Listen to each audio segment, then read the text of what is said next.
kick back a little bit, I'll be in good shape. So anyway, that's the plan.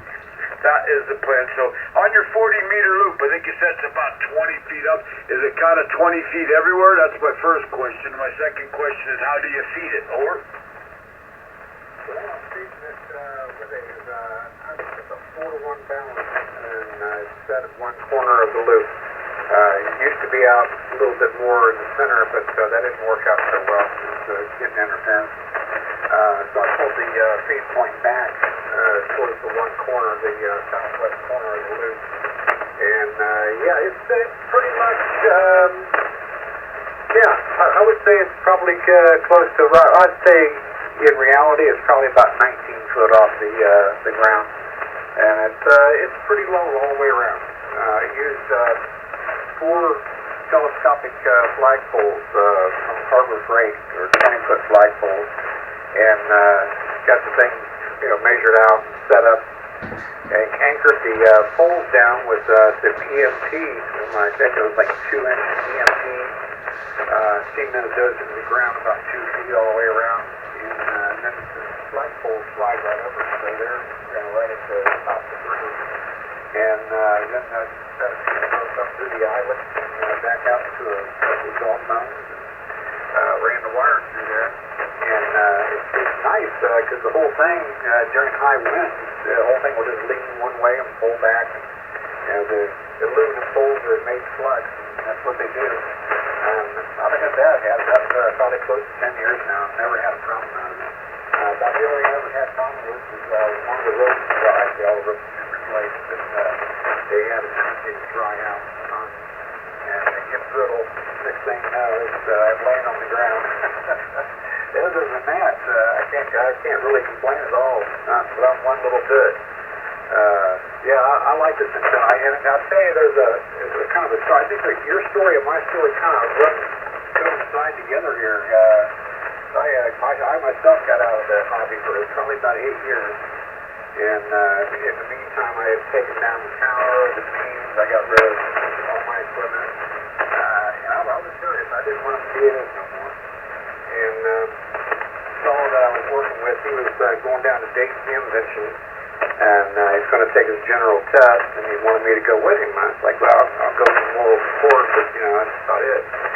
So while he was taking the test, I walked outside in the flea market, and I was looking around, and I saw this 430 radio, TS430 Sugar, just been refurbished, and whoever did it did a really nice job on it.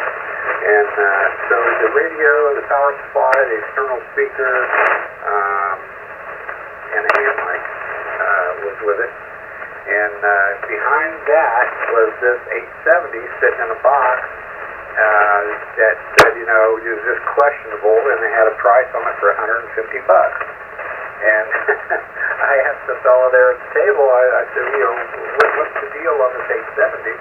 And he said, I don't know. He said, part of this radio club, everybody brought everything to him. They marked it with a price and told him to sell it and be done with it. And so I asked him, do you know anything else about it? Do you know if it works? He goes, no. He said, I have no idea. I don't know anything about it, but there it is. And I said, well, I'll tell you what. I'll take the 430 off your hands, and I'll give you $75 for that 870 because I don't want to buy just a box of junk. I figure if anything, maybe the power supply is worth, $75. So he said, okay. And he took it. So I ended up bringing this radio home for $75, and I put it on my bench and powered it up. And the only thing I found wrong with it was that they had an Icon microphone plugged into a 10-wood radio, and it wouldn't key up. So I got my 10-wood ST60 out, plugged it into it, and I've been using this radio ever since. So I really couldn't complain. And then right at the beginning, right at May 19th, actually, the first day of hand mentioned, the stupid thing quit working. It just quit. You hung it went on. And so how ironic can that be? So I figured if I had to put a couple of dollars into it to fix it, I'm still ahead of the game because I looked up the used market. These things are still going for $4,000, or I'm sorry, $1,400 used. And not really the greatest of shape.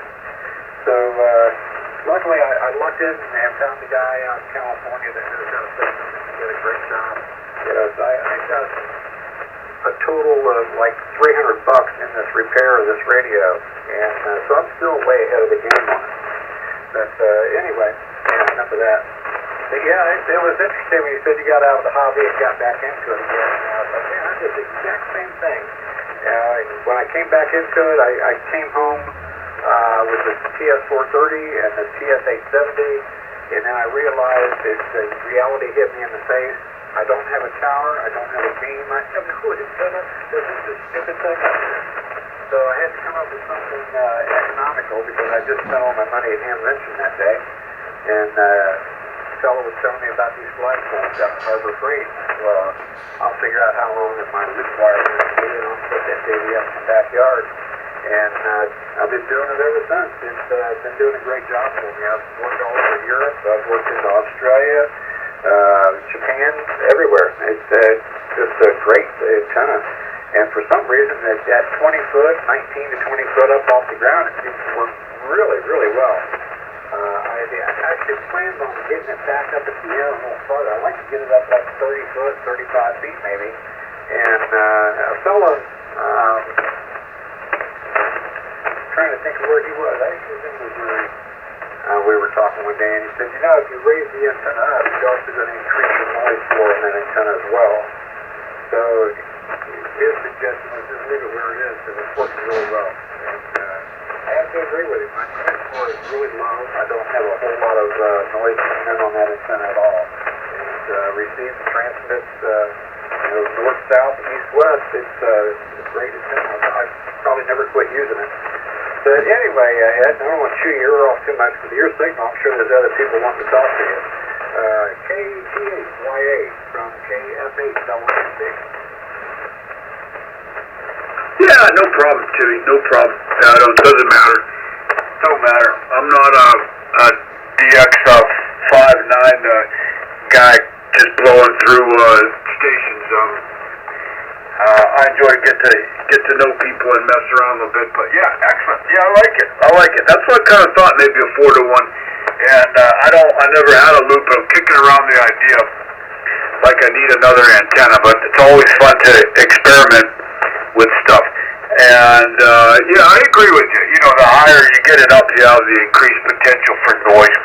I have like stacked Yagis, and sometimes it's surprising that, especially if there's any kind of inclement weather or some kind of a storm rolling in there.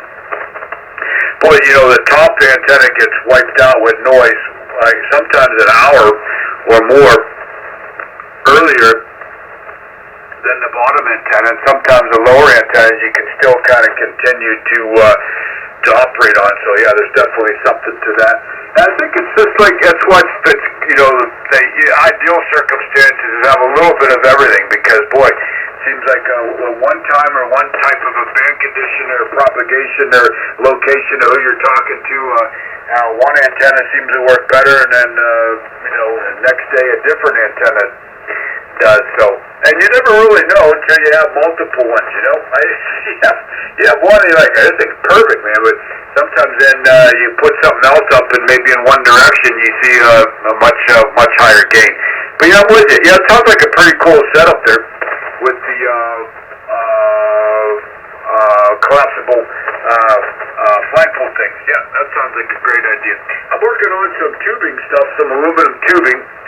I have for a couple of years, 3 years, I've had 80 meter. I put ground-mounted phased verticals, and they work really well.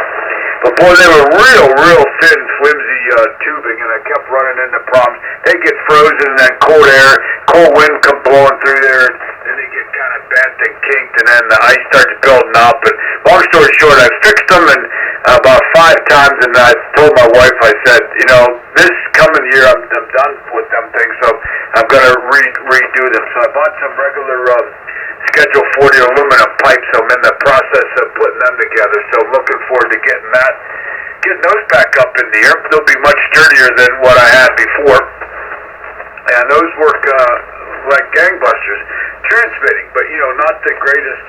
Some days they're fine for receive, but if it's kind of extra noisy, band conditions, boy, not too good for receiving, so I usually mess around with a beverage